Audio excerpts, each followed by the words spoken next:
चॅनलमध्ये आपल्या सर्वांचे स्वागत। नमस्कार।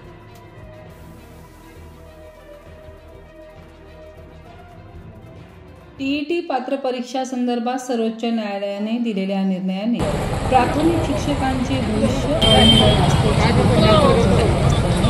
या पार्श्वभूमीवर शिक्षकांना संरक्षण देण्यासाठी राज्य शासनाने सर्वोच्च न्यायालयात पुनर्विलोकन याचिका दाखल करावी व इतरही सर्व मागण्या मान्य कराव्या यासाठी धुळ्यात शिक्षक समन्वय समितीने राज्य सरकार यांच्या विरोधात जोरदार आंदोलन करत भव्य मूकमोर्चा काढून लक्षणीय आंदोलन केले। धुळे जिल्हा प्राथमिक शिक्षक संघटना समन्वय समितीच्या वतीने धुळे जिल्हाधिकारी कार्यालयावर धुळे जिल्ह्यातील तमाम शिक्षकांनी मूकमोर्चा काढलेला होता।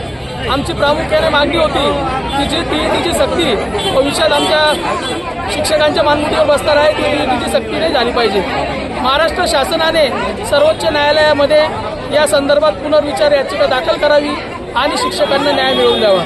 कारण की RTA 2009चा जो नियम आहे त्या नियमानुसार 2013 नंतर जे शिक्षक सेवेत लागलेले आहेत त्यांना शिक्षक पात्रता परीक्षा ही कंपल्सरी करण्यात आलेली आहे। परंतु 1 सप्टेंबर 2025 रोजी सर्वोच्च न्यायालयाने एक निर्णय दिला आणि त्या निर्णयात असं नमूद केलेलं आहे की संपूर्ण देशामध्ये जे शिक्षक सेवेत आहे आज सेवेत असणाऱ्या प्रत्येक शिक्षकाला शिक्षक पात्रता परीक्षा ही कंपल्सरी करण्यात आलेली आहे। आणि याचा दूरगामी परिणाम असा होणार आहे की येत्या 2 वर्षामध्ये जर तुम्ही शिक्षक पात्रता परीक्षा पास झाले नाही तर तुमची सेवा संपुष्टात येणार आहे। या होणाऱ्या अन्यायाविरुद्ध आम्ही तमाम धुळे जिल्ह्यातील तमाम महाराष्ट्रात आज जिल्हाधिकारी कार्यालयावर आम्ही मोर्चा काढलेला आहे। आमची दुसरी प्रामुख्याची मागणी अशी होती की 15 मार्च 2024चा जो संच मान्यतेचा GR आहे तो GR जो अन्यायकारक GR आहे त्याच्याने संपूर्ण राज्यभरामध्ये 25,000 शिक्षक अतिरिक्त होणार आहे आणि येणाऱ्या काळामध्ये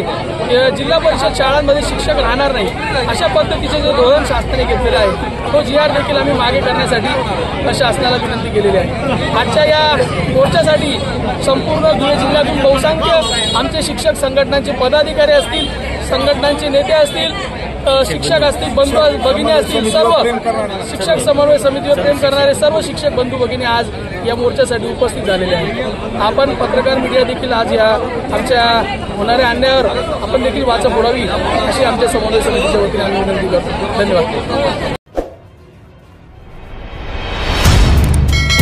लाईक शेअर करा, सबस्क्राईब करा, बेल आयकॉन बटन दाबा।